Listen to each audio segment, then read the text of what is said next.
live.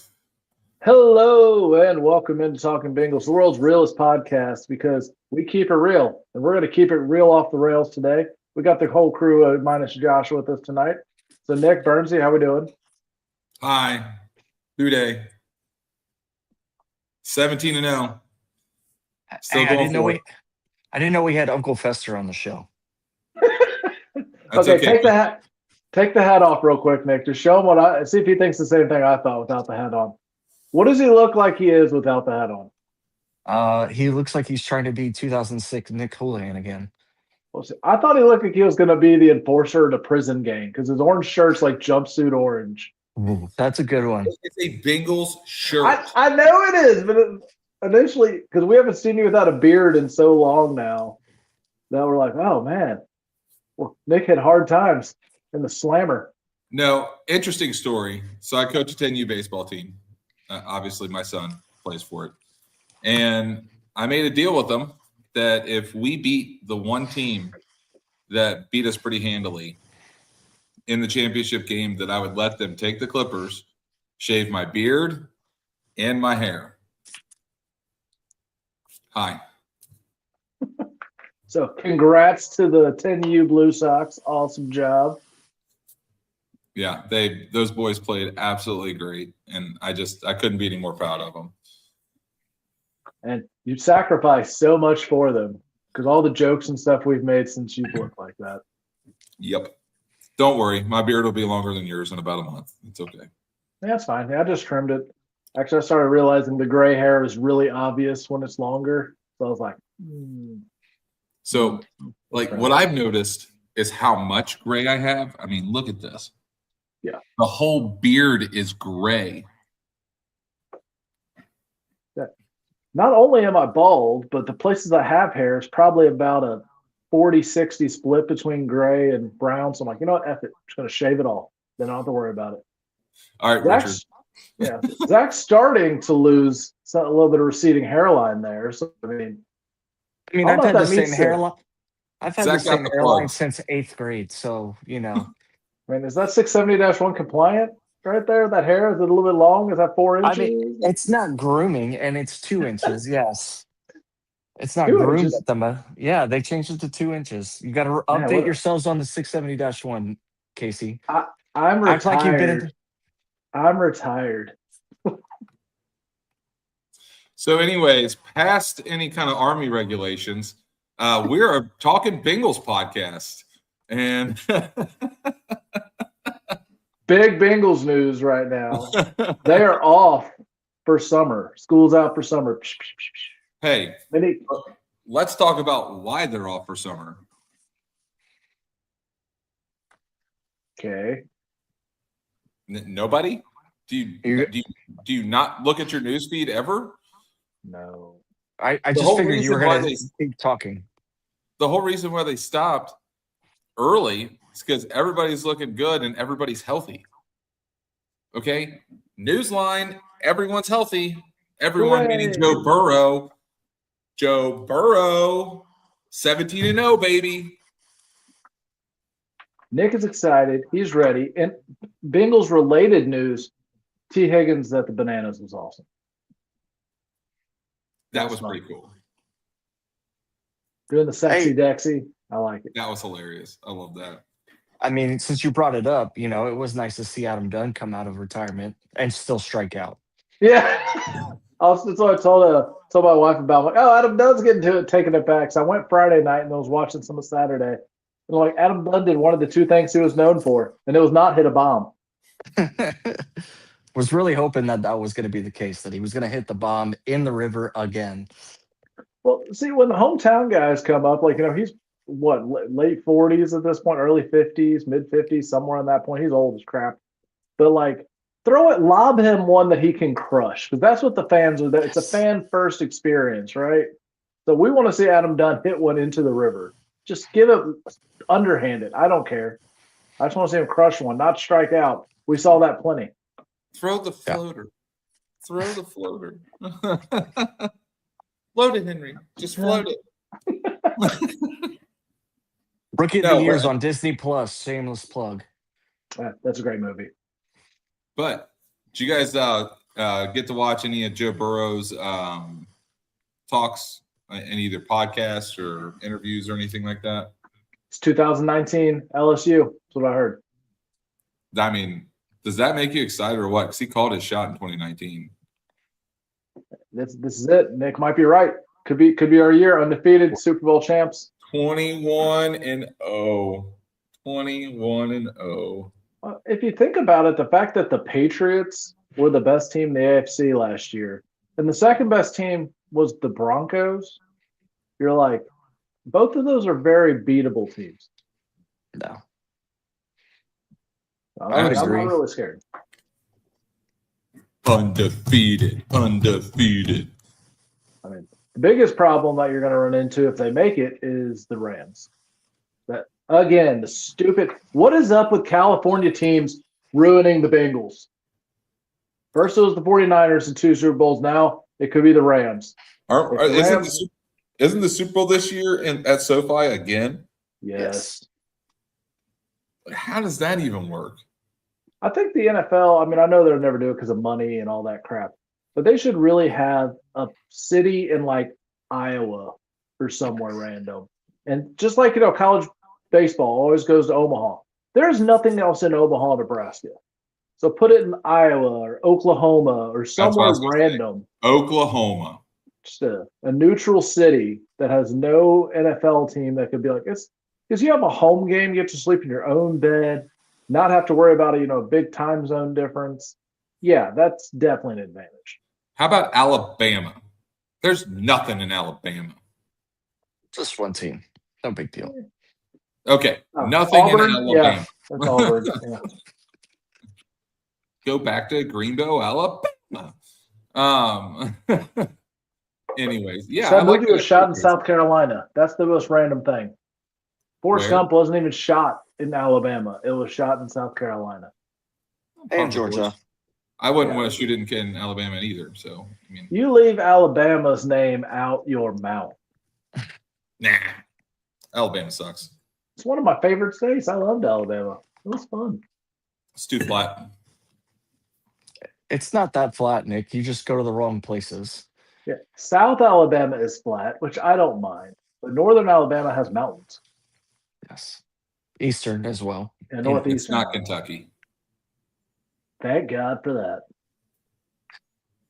I like the Bluegrass State. I also like Tennessee. Tennessee has some really beautiful mountains. You're a mountain guy. I'm a beach guy. To each their own. I'd rather be in the mountains. I'd rather be in the Mountain West. So there you have it. Yeah. No.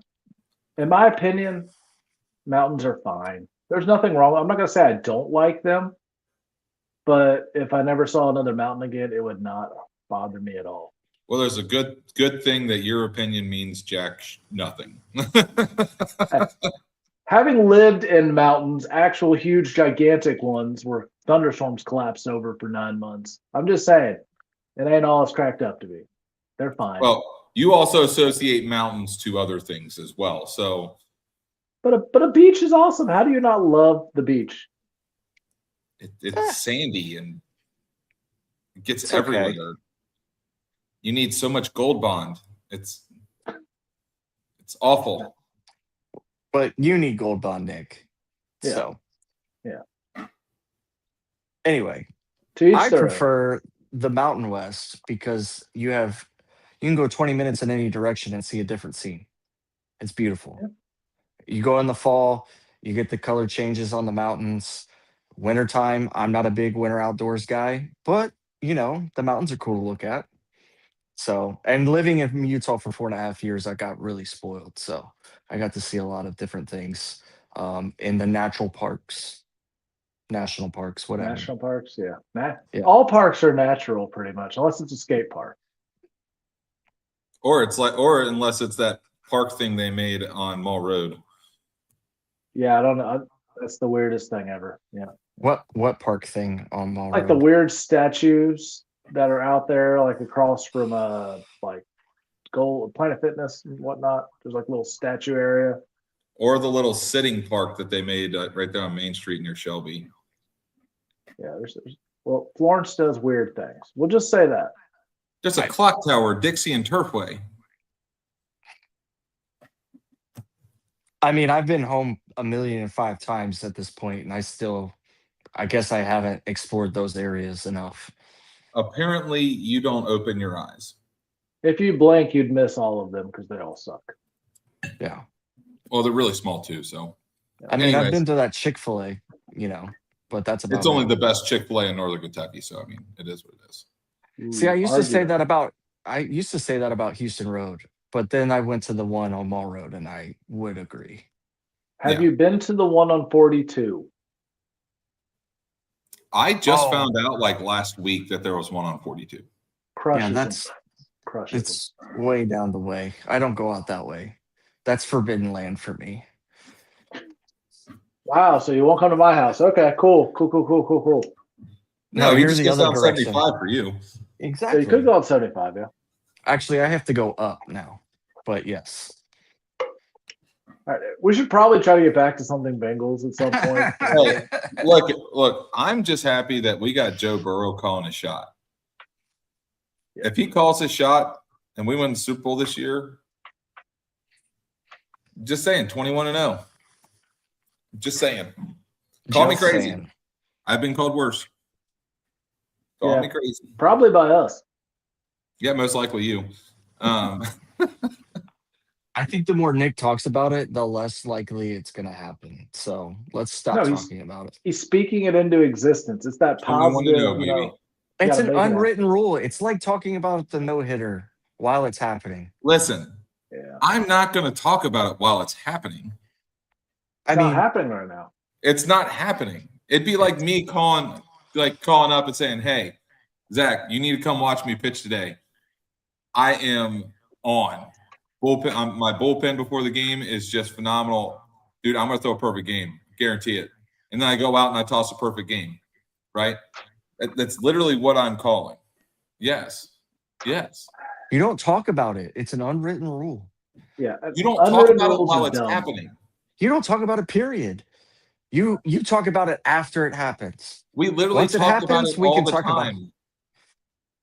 And that's why it never happened. We had 3 in college. Zach, how old are you? Goodness, you sound like an old grumpy. Get off my lawn. We had a guy throw a perfect game and like 2 or 3 guys throw no-nos. And we talked about it before the game. You can do you because Who's the it's either pitcher who gonna threw that? No. it's, don't it's either talk gonna about it. happen or it doesn't. That's fine, It's Zach. like- You live in your superstitious world. Yes, you live it's in not your superstitious. semi-superstitious It's just a world. little stitious. It's superstitious. If it happens, it happens. If it doesn't, it doesn't. We're all I mean, dads. Yes, It's fine. it's fine. So on to more interesting subjects here. Mm. I'm going to give you guys a couple. I'm going to give each of you a cornerback versus wide receiver, and you have to tell me out of 10 attempts who wins the most. Actually, I'll say 9, so that way it can't be an even split of 5-5. So Zach, I'm going to give you. Let's see. Jonathan Joseph in his prime. Ooh, the Texan years. That's fine. If we put him in Bengals or Texans, he had some prime there, both sides. So whatever, whichever one you want to pick, I don't care. And he has to cover these shorter guys. Let's make it somewhat even. Let's put him against Chad. Oh. Mm.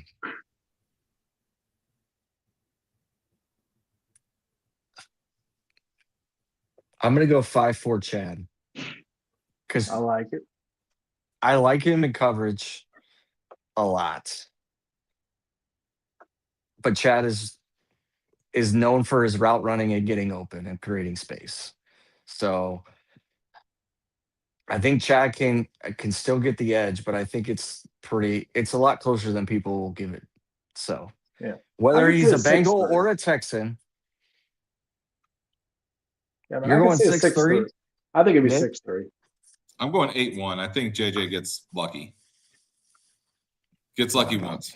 I think he gets lucky once. But Chad Johnson, I think you forget the route running that he would have. I mean, he's literally double covered and he's still open. Jonathan Joseph would cover AJ Green. Yeah, he was a good lockdown. AJ Green is not Chad Johnson. Okay, So but Chad Johnson's cutting ability was second to none. When he'd cut in and out of routes, who's covering now? And you had Dale Rivas, who was a great lockdown corner who still couldn't cover him. I mean, I'm going to say, like I said, I think he'd get more than one. That's why I said 6'3", I think would be a good one. Jack, I don't think you're wrong. It's out of 9 attempts. Anything could happen. But Nick, now I'm going to put the pressure on you, and I'm going old school for the defensive back. I'm going Ashley Ambrose covering AJ Green. Oh, AJ Green gets 9 out of 9. What? Wait, What? which rules are we playing? Are we playing Ashley Ambrose rules? Or are we playing the rules when AJ was playing? We'll give the defensive backs benefit of the doubt. So you're playing defensive backs. So 6'3" Ashley Ambrose. So I would say it's probably 5'4" on that one because Ashley Ambrose is an all-pro caliber lockdown defensive cornerback. So I think it'd be probably a 5'4", but I think AJ with his height, if you high point it, he's going to still get at least 5. No, I think Ashley Ambrose is taking at least 6 out of those 9. Just especially if you're playing in the type of coverage that he could run. Like the just lock him up at the offensive line, stop him from being able to get into the route, hit him hard when they actually catch the ball. I mean, AJ Green, well, he got hit hard a couple times. He didn't get hard like when Ashley Ambrose is playing. Yeah, no, you wouldn't be ready for you could grab a lot more, you could hit a lot more. So all right, one of you guys It was a lot more physical back in the day. I think you're both wrong. I think AJ Green goes 6'3". I said 6'3" or 5'4", so yeah, close, 5'4". Yeah. All right, so now one of you guys have to give me a cornerback receiver. All right, I got one. Jamar Chase against Darrell Revis. I thought we It's were not a going Bengal. Bengals here. Oh, okay, Oh, Bengals. Bengal. All right, he said Jamar Jamar. Chase. I'm Sorry. going Delta O'Neal. Ooh, that's a good one. That's another lockdown. I'm gonna probably say In Delta O'Neal's defensive days, like mid how you 2000s. Yeah, mid 2000s. I'm still gonna go, and I mean, it could be recency bias, but I think Jamar is the best receiver I've ever seen play football, and that we've seen some great ones throughout our lifetime, just for the Bengals. So with that said, I think you're probably looking at 7-2 Jamar. I think that's pretty spot on. Nick's thinking. What are you thinking about? Oh, I was going to let Zach talk. No, I'm in agreement with Casey. I think it's 7-2, maybe 8-1. Yeah. Oh, I was going to say either 8-1 or 9-0 Jamar. Just his route running is ridiculous. I mean, he's like he has speed. He has quickness. He's able to cut what like receivers aren't able to cut, and he's got hands that literally look like he's catching pillows every time the ball's thrown to him. I mean, it's ridiculous. 8-1 at least, if not 9-0. Yeah, I'd say the thing against Delta O'Neal is the rules difference. The fact you can grab people, hit people harder, do more things without getting a flag. I think that's where you're going to probably get away with a little bit more, and you know be able to grab him, pull him back to you a little bit as the ball's coming, swat one or two. But yeah, if the ball gets close to his hands, you're out of luck. All right. So what other topics we got here? Zach, I'll let you go. Oh yeah, put me on the spot because I'm always ready. You're always ready. There's no one more prepared than I, or more professional than I. That's what it is. It's not prepared. Hey, I don't know. I didn't have to learn that one. Yeah. Does it have to be Bengals related? Yeah.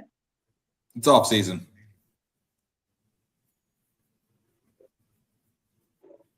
So Lance McAllister, 700 WLW, shout out, had an interesting post today, and he said For those that didn't get to experience it, how would you describe Homer Bailey?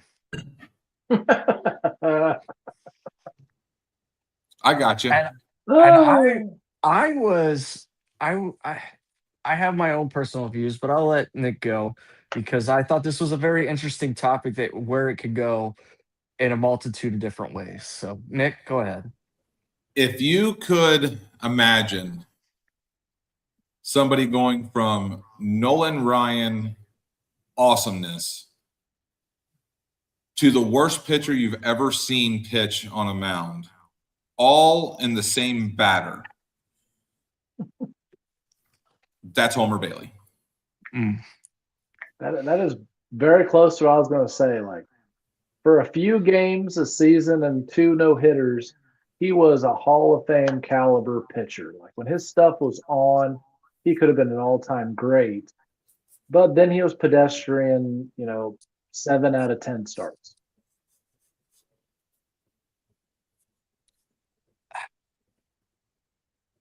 All right. So again, I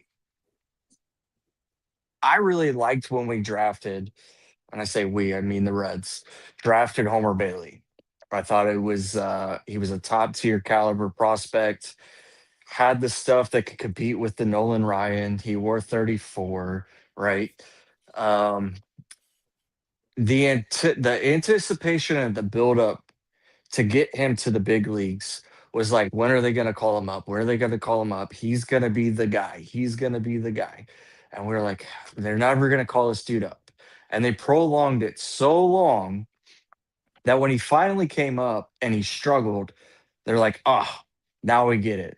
No, there is a little bit of a learning curve. I get it. Right. I agree with Nick. I think when he's on, he had the potential to be up there with like a Sandy Koufax or Nolan Ryan, um, you know, and things like that. And I still held on to hope that that could have been. And I'm gonna say he's probably one of the biggest modern era Reds player of a what could have been situation, um, because he was very on when he was on. But if he didn't get the run support, that there was plenty of times during the seasons that he was here that he didn't get run support.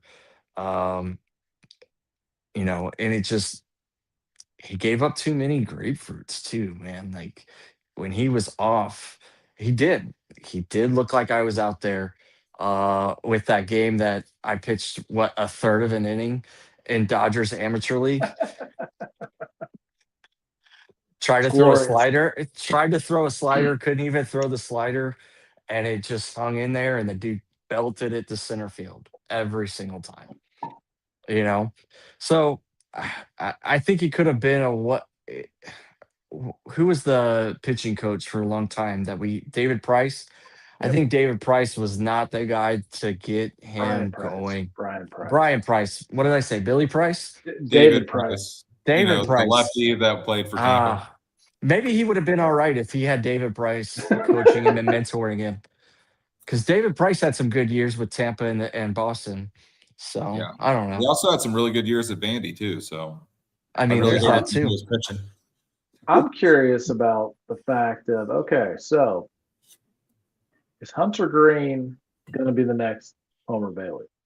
Ugh. Not for the exact same reasons. His are more injury related, but he also has a tendency to choke in big moments. Now, last year he had that, 1-run shutout, the second or his last start of the regular season.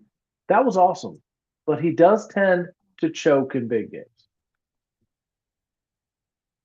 Yeah, we threw him out there in the playoffs, and everybody not named the Dodgers, not named the Reds, are saying that both him and Chase were tipping pitches, and that's why they got clobbered. It could be, but that's something that you've got to know as a pitcher. Like, and it is what it is. I mean, I don't say I like Hunter Green. I cheer for Hunter Green.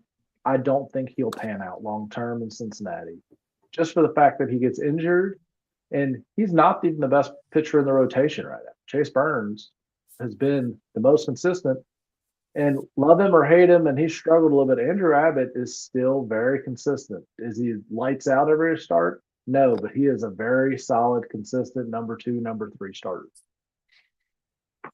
Yeah. So I vote for final thoughts. I second.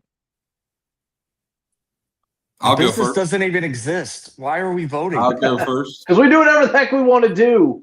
I go first. As always, like, follow, subscribe, share across all the social media platforms. You can find us at talking_Bengals. Remember, no G after the N for talking, because Burnsy's the only G we got. TalkingBengals.com, our website. Have some fun. Share our stuff around. We're just here having fun. I can't wait for the Bengals to get started. That's my final thought. I can't wait to get started. Get 1-0. I like it. Burns, you got anything? Well, since he did my job for me, I always do. When was the last time you posted a Podbean, Nick? When's the last time you posted a Podbean 4 years ago? Do we I even don't know still how- have an account? Like, I don't even know how yeah. Podbean. I don't even know how Podbean works. So, anyway, yeah, the way the Reds continue to go, I'm getting more ready for football season. And yeah, the Reds just stress me out. They're okay at best, and that's disappointing because, as I shared in our chat, I had a Brewers fan that I worked with in Alabama text me and say the Reds are trash, or maybe he used a different word. I don't remember. It was a while ago. And I said, and I quote, the March and April Reds are equivalent to meeting the stripper. Viewer discretion advised. Disclaimer. Apologize. May and June is what happened when you married her. That's fair. Yeah. So, and that's how I feel about the 2026 Reds so far. Maybe they'll turn it around. We're getting ready to hit a break. People are getting healthy. We'll see what happens. If only they knew how to hit. They can't hit. Listen, Chris Valleca is the answer. Let me tell you. Well, the answer is getting guys that can hit, not saying your big offseason hitter is Geno Suarez. Because we've all seen that story before. Like, he could be great. He's basically a modern day Adam Dunn of he can hit bombs or he's going to strike out a lot. And just like Adam Dunn, he's a defensive liability. That's why he's a DH. Yeah, it is what it is. I mean, so my final thoughts, the Reds are sometimes fun to watch. I've watched a few games here lately. I love that they're the only team that has a winning record against the Yankees in Yankee Stadium. That's awesome. I mean, we got to cling to something. That's something I love about baseball. If we're going to find a stat to make fans happy somehow, no matter how obscure, how dumb, how meaningless, we will find you a stat that'll give you some kind of optimism. Plus, I love watching the Yankees lose. I think the Yankees on a few plays looked more like the Reds than the Reds did. I mean, did you see Spencer Steer's ball up the middle? The shortstop doesn't really go after it. Second baseman doesn't go after it. Nobody covers second base. Then nobody covers third base. It looked like Little League out there. That's hilarious. I saw a post today where Jazz was actually licking a lollipop in the middle of a game, but the guy wants $35 million a year. Hitting 226, by the way. So that brings me to an interesting thing I should have brought up earlier in the pod, but I'll make it my final thought. So we all know David Justice grew up in the Cincinnati area. Did you know he went to Covington Latin starting at the age of 12 and graduated high school at the age of 15? I didn't know that. I thought, like, holy crap, that's incredible. Then didn't even go to college to play baseball. Went to college to play basketball. Apparently, I wasn't read up on my David Justice because Zach knows all this already. But I was like, dang. I loved watching David Justice more when he was in Atlanta than he was in New York. But David Justice being a Cincinnati guy was pretty cool to watch. Yeah. So the fact that he literally played baseball so he didn't have to run hills with the basketball team at Thomas More. And then he turns out to he's not in the Hall right now, but I think he's a borderline Hall of Fame caliber player. I wouldn't say he's a guaranteed to ever make it, but he had a very good pro career. Hall of very good players. Yeah, there we go. Hall of if there was one more ring on the outside of the museum. All Well, right. that's all we got. So thank you all for joining us and for all the fun facts and ridiculousness of whatever we talked to. Thank you all for staying with us. We love you guys. Hooday. Hooday. And if you're still with us, like, follow, subscribe, and interact with our content. Please, because Zach doesn't do anything.